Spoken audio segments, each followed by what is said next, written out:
नमस्कार, BTV news में स्वागत है आपका। आइए खबरों की शुरुआत करते हैं इस खबर के साथ। अफसरों के चुनावी ज्ञान की परीक्षा आयोजित हुई। 3 संभागों के 17 जिलों के 270 अधिकारियों ने मॉडल स्कूल में परीक्षा दी। विधानसभा चुनाव से पहले निर्वाचन आयोग ने रिटर्निंग अधिकारियों और सहायक रिटर्निंग अधिकारियों की ऑनलाइन परीक्षा लेकर उनकी योग्यता का आकलन किया।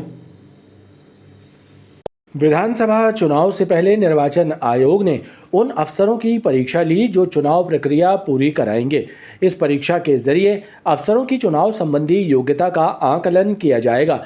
जो इस परीक्षा में पास नहीं होंगे उन्हें पुनः परीक्षा से गुजरना पड़ेगा। इस ऑनलाइन परीक्षा में रिटर्निंग ऑफिसर और सहायक रिटर्निंग ऑफिसर बनाए गए एसडीएम, तहसीलदार एवं नायब तहसीलदार स्तर के 270 अधिकारी शामिल रहे। ये बहुत अच्छा अनुभव रहा और जो क्वेश्चन आए वो बहुत ही बढ़िया थे और अपने लिए ज्ञानवर्धक थे। निकट भविष्य में जैसे अगले महीने से हमारी चुनाव प्रक्रिया चालू होने वाली है, तो ये निर्वाचन आयोग ने ये जो प्रोग्राम रखा बहुत अच्छा लगा और सारे क्वेश्चन बहुत ही इम्पॉर्टेंट थे और बहुत ही ज्ञानवर्धक थे हमारे आरओ के लिए। जिला निर्वाचन आयोग के अधिकारियों ने बताया कि आगामी विधानसभा चुनाव एवं लोकसभा चुनाव बेहतर ढंग से संपन्न कराए जा सकें। इसके लिए अधिकारियों की योग्यता का आकलन कर उन्हें और अच्छे से प्रशिक्षित कराया जाएगा। मिट्टी की बनी प्रतिमाएं समय की मांग है और पर्यावरण संरक्षण के लिए इनका चलन में होना जरूरी है, तभी प्लास्टर ऑफ पेरिस की बनी प्रतिमाओं से छुटकारा मिलेगा। कुछ इसी तरह की भावनाओं से प्रेरित होकर शासकीय ललित कला महाविद्यालय के शिक्षक इको फ्रेंडली गणेश प्रतिमाएं बनाने का प्रशिक्षण विद्यार्थियों को दे रहे हैं। शासकीय ललित कला महाविद्यालय के शिक्षक इन दिनों इको फ्रेंडली गणेश प्रतिमाओं को बनाने का प्रशिक्षण छात्र छात्राओं को प्रदान कर रहे हैं, ताकि नॉर्मल मिट्टी और प्राकृतिक रंगों से बनी प्रतिमाओं का चलन बढ़ सके और पर्यावरण को नुकसान पहुंचाने वाले प्लास्टर ऑफ पेरिस से बनी प्रतिमाओं का बनना कम हो सके। ये अभी जो आजकल चल रहा है इको फ्रेंडली के चक्कर में सिखा रहा हूँ, क्योंकि मार्केट में जो पीओपी की मूर्तियाँ बन रही हैं इसका वातावरण दूषित हो रहा है, हमारा जल प्रदूषित हो रहा है, उस कारण से बच्चों को सिखा रहा हूँ। ये विशेषता इसमें ये रहती है कि ये नॉर्मल मिट्टी से बनी हुई होती है, इसमें कोई भी केमिकल वगैरह का यूज़ नहीं होता, ना कलर में कोई केमिकल्स यूज़ होता है। इस मूर्ति को बनाने में ज़्यादा समय 1 से 2 घंटे के अंदर मूर्ति बन जाती है, फिर मेरे को सूखने में फिर कलर करने में थोड़ा समय लगता है। मिट्टी बनाने की पूरी प्रक्रिया रहती है, पहले जब खेतों से पूरी मिट्टी लाई जाती है, फिर उसको पहले उसको कूटा जाता है, फिर घोल के फिर छाना जाता है, फिर ज़मीन में उसको फैलाया जाता है, इससे मिट्टी उसका पानी ऑब्जर्व होता है, फिर मिट्टी हार्ड हो जाती है, फिर इस टाइप से मिट्टी बन जाती है, इस कारण से फिर मॉडलिंग की जाती है। विद्यार्थी भी उत्साहित भाव से प्रशिक्षण प्राप्त कर रहे हैं। केमिकल वगैरह के रंगों से और पीओपी की जो मूर्तियाँ होती है जो पूर्णतः पानी में घुल नहीं पाती है, जो कि एक गलत है। मिट्टी को पूरा और मूर्ति को पूरा घुल जाना चाहिए। और यहाँ पर हम सीख रहे हैं कि मिट्टी से किस प्रकार इको फ्रेंडली गणेश जी बनाए जाते हैं, जिससे कि हम अपनी श्रद्धा को भी साथ लेकर चल सकते हैं। और जैसे कि अभी हम सभी जानते हैं कि गणेश उत्सव आ रहा है, तो सभी चाहते हैं कि अपने घर पे गणेश जी रखें और पर्यावरण को देखते हुए हमें ये भी सोचना चाहिए कि कुछ इको फ्रेंडली गणेश जी रखना चाहिए। तो इसलिए हम यहाँ सीख रहे हैं। एक मिट्टी मतलब नॉर्मल है, ये मिट्टी के गणेश जी बना रहे हैं हमारे सर, तो हम ऐसे ही गणेश जी बना सकते हैं अपने घर पे। मिट्टी कला संकाय के विद्यार्थी उत्साहित भाव से प्रशिक्षण ग्रहण कर रहे हैं। आगामी विधानसभा चुनाव को लेकर सियासी हलचलें तेज हो गई हैं। इसी कड़ी में भारतीय जनता पार्टी के विधि प्रकोष्ठ की भी बैठकों का दौर जारी है। रानीताल स्थित बीजेपी कार्यालय में भाजपा विधि प्रकोष्ठ की बैठक संपन्न हुई, जिसमें चुनाव में जीत के लिए मंथन किया गया। भाजपा कार्यालय में विधि प्रकोष्ठ की बैठक आयोजित हुई, जिसमें प्रकोष्ठ के पदाधिकारियों ने सभी सदस्यों की चुनावी जवाबदारी तय की।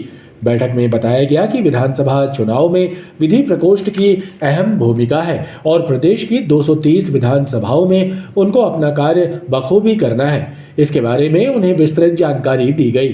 विधि प्रकोष्ठ के द्वारा स्वाध्याय और स्वयं को तैयार करने और जनता को छलावा से बचाने के लिए हमेशा तत्पर रहती है। चुनाव का शंखनाद हो चुका है और अब ऐसी स्थिति में वकीलों का और विधि प्रकोष्ठ का ये दायित्व बढ़ जाता है कि हमारे किसी भी प्रत्याशी को किसी भी प्रकार की कोई परेशानी ना हो। और निश्चित तौर पर हमारे जितने भी प्रत्याशी 230 विधानसभा में होंगे तो हमने हर विधानसभा में 5-5 विधि प्रकोष्ठ के 5-5 अधिवक्ता नियुक्त किए हैं और निश्चित तौर पर इसमें हमें सफलता मिलेगी। और जब से निर्वाचन की प्रक्रिया चालू हो जाएगी और जब तक निर्वाचन समाप्त नहीं हो उस दिन तक हमारे विधि प्रकोष्ठ के प्रत्येक अधिवक्ता नजर रखेंगे। बैठक में सदस्यों को पार्टी द्वारा जारी दिशा निर्देशों से भी अवगत कराया गया। मध्य प्रदेश उच्च न्यायालय से सेवानिवृत्त हुई जस्टिस नंदिता दुबे के सम्मान में हाईकोर्ट बार एसोसिएशन द्वारा सिल्वर जुबली हॉल में आयोजित कार्यक्रम में हाईकोर्ट के मुख्य न्यायाधीश रवि मलिमठ शामिल हुए।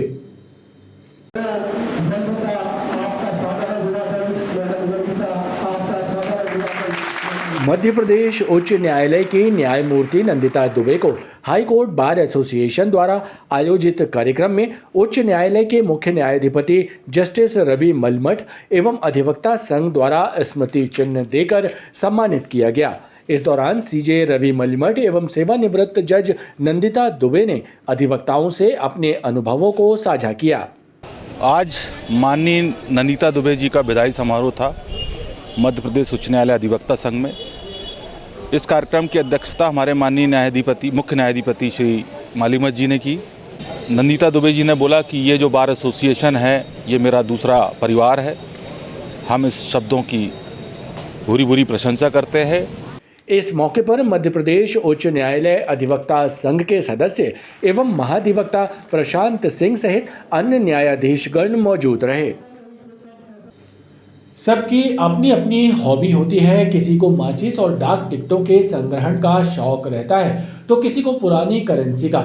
ऐसा ही शौक जबलपुर के हाथीताल क्षेत्र में रहने वाले रिटायर्ड बैंक कर्मी सुधीर सुधाकर नाइक को है, जिन्होंने मिस प्रिंट नोटों और सिक्कों का अद्भुत कलेक्शन किया है। हाथीताल में रहने वाले रिटायर्ड बैंक कर्मी सुधीर सुधाकर नायक को मिस प्रिंट हुए नोटों और सिक्कों के कलेक्शन का जुनून है। वर्ष 1984 से इस शौक के हाथों मजबूर सुधीर नाइक ने त्रुटिपूर्ण नोटों का संग्रह शुरू किया और एक के बाद एक उनके कलेक्शन में पुराने से लेकर नए नोट एवं सिक्के जुड़ते चले गए और आज उनके पास सैकड़ों सिक्के एवं नोट हैं, जिन्हें देखने के लिए कई लोग उनके पास पहुंचते हैं। उन्होंने बताया कि बैंक में नौकरी करने के दौरान उनके पास त्रुटिपूर्ण नोट और सिक्के आते थे, लिहाजा वो उन्हें अपने कलेक्शन में ऐड कर लेते थे। वहीं कई रुपए एवं सिक्के उन्होंने दूसरों से खरीदे हैं या फिर दोस्तों से पाए हैं। ये मेरे पास जो नोट का कलेक्शन है, अधिकतर नोट मिसप्रिंट है, बहुत सारे नोट, और जो ओवर साइज़ है तो ये सब मैं चूँकि स्टेट बैंक में सर्विस करता था तो कहीं ऐसे आते थे बदलने में, वैसे मैं इकट्ठा किया हूँ रोक के जी पता करके, जैसे भी है बहुत बारीकी से ध्यान दे के नोटों का, उसके बाद ये सब जमा किए हैं नोट मैंने। और ये 1984 से मेरा शौक़ है। मेरे पिताजी भी स्टेट बैंक में थे, उनने सिक्के अपने ज़माने के जमा किए हैं काफ़ी कुछ, तो वही मेरे पास भी आया वो शौक़ कि मैं भी इसको कलेक्ट करूं। और ये सब बहुत पुराने और बड़े मेहनत से इकट्ठे किए हुए नोट और सिक्के हैं। मेरे पास करीब मतलब आप ये सोच लीजिए कि 1 लाख रुपए के नोट होंगे, 1 लाख नहीं 50-60 हज़ार रुपये के नोट होंगे मेरे पास। किस प्रकार मतलब 1000 के है जो मिसप्रिंट है, स्याही फैल गई है प्रिंटिंग होते समय, तो वो मेरे को प्राप्त हुए हैं। कुछ 100 के हैं, कुछ 500 के हैं, तो ये सब मिसप्रिंट नोट है। 100 के नोट है जो आधे कटे हैं, ओवर पेज है, उसमें थोड़ा ज़्यादा कागज़ लगा हुआ है। हाँ, सिक्के डैमेज है, कुछ एक तरफ से प्रिंट है, एक तरफ से ब्लैंक है, ऐसे सिक्के, कोई सिक्के ऐसे जो दोनों तरफ से ब्लैंक है। सुधीर नाइक ने बताया कि नोट कलेक्शन का उनका ये जुनून बरकरार रहेगा। पंजाबी महासंघ द्वारा मानस भवन में एक शाम बंसीवाले के नाम कार्यक्रम का आयोजन किया गया, जिसमें नगर के भजन गायकों ने सुमधुर भक्ति गीतों की प्रस्तुतियां दी, तो वहीं कथक नृत्य और फूलों की होली भी दर्शकों के आकर्षण का केंद्र रही।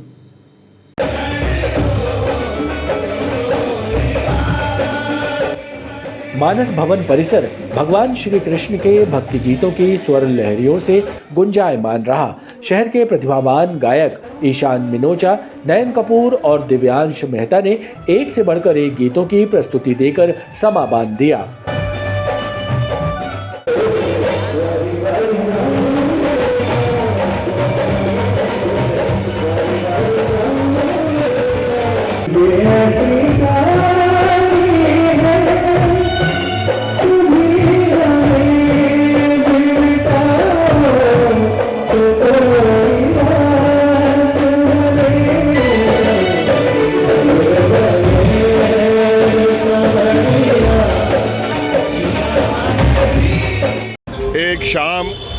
बरसी वाले के नाम का आयोजन हो रहा है और उसमें तरह तरह के हमारे गायक जो हैं, हमारे समाज के ही जो देश के ख्याति प्राप्त है वो इसमें मौजूद है। हमारे को संतों का आशीर्वाद मिला है। आज संस्कारधानी के लोगों ने बड़ी संख्या में यहाँ उपस्थिति देके ये बताया है कि संस्कारधानी सिर्फ संस्कारधानी का नाम नहीं है, आज भी हमारे में संस्कार जीवंत है।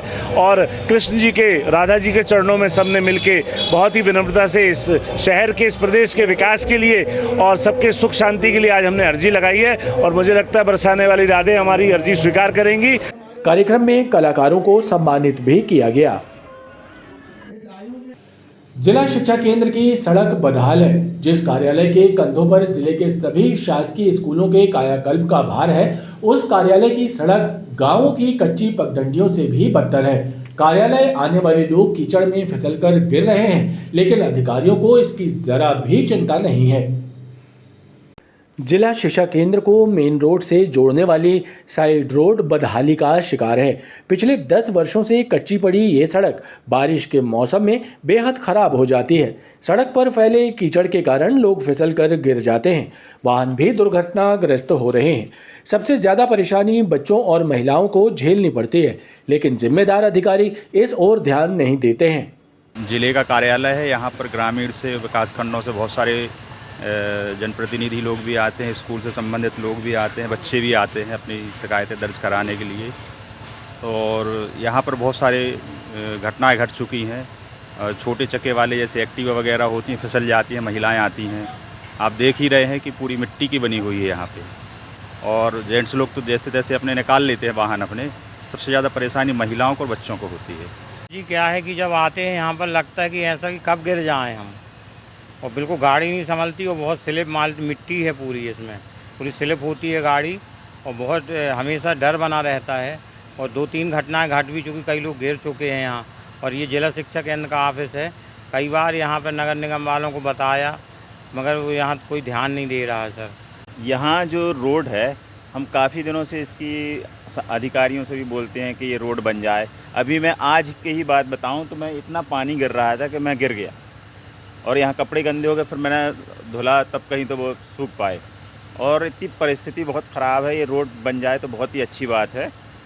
बहरहाल जिस कार्यालय के कंधों पर पूरे जिले के शासकीय माध्यमिक और प्राथमिक शालाओं के कायाकल्प की जिम्मेदारी है, उस कार्यालय की सड़क दुर्दशा का शिकार है। ये बात चर्चा का विषय बनी हुई है। आरटीओ की एनओसी लिए बिना और ट्रकों का परमिट रिन्यू कराए बगैर ही 9 वाहनों को बेचे जाने के मामले में ईओडब्ल्यू ने चेरीताल निवासी त्रिलोक सिंह ठाकुर, महेंद्र ठाकुर और मुन्नी बाई ठाकुर के विरुद्ध मामला दर्ज किया है। बताया जा रहा है कि इन तीनों ने 1,07,92,856 रुपए के मोटरयान टैक्स की चोरी की है। ईओडब्ल्यू ने एक शिकायत की जांच में पाया कि चेरीताल निवासी त्रिलोक ठाकुर, महेंद्र ठाकुर और मुन्नी बाई ठाकुर ने शासन को 1,07,92,856 रुपए टैक्स की चपत लगाई है। लिहाजा ईओडब्ल्यू ने उनके विरुद्ध मामला पंजीबद्ध किया है। एसपी आरडी भारद्वाज ने बताया कि इनके द्वारा 9 वाहनों को बिना परमिट रिन्यू कराए बगैर आरटीओ की एनओसी के लोहे के भाव बेच दिया था, जिसकी जांच की जा रही थी और जांच के बाद मामला कायम किया गया। ईओडब्ल्यू जबलपुर द्वारा एक एफआईआर दर्ज की गई है, जिसमें जांच में पाया गया कि 9 वाहनों का जो व्यावसायिक उपयोग हुआ और उसमें उनका टैक्स चुकाए बिना उस आरटीओ के उसके एनओसी के उनको कटने के लिए बेच दिया गया। इसमें 9 वाहनों से जो शासन को राजस्व की हानि हुई, लगभग 1,07,00,000 रुपए की क्षति पहुंची है। इसमें अपराध पंजीबद्ध किया गया है, विवेचना के दौरान कार्रवाई की जाएगी। इसमें अभी आईपीसी की धारा 420, 120B और एमवी एक्ट की धाराओं के तहत मामला कायम किया गया है और विवेचना में जैसे तथ्य आएंगे उसके अनुरूप आगे धाराएं बढ़ेंगी। कितने लोगों के खिलाफ एफआईआर की? अभी फिलहाल 3 आरोपियों के खिलाफ अपराध पंजीबद्ध हुआ है, पर विवेचना में यदि कोई अन्य दोषी पाया जाता है तो उसके खिलाफ कार्रवाई। खबरों का ये क्रम लगातार जारी है। आप देखते रहिए BTV न्यूज़।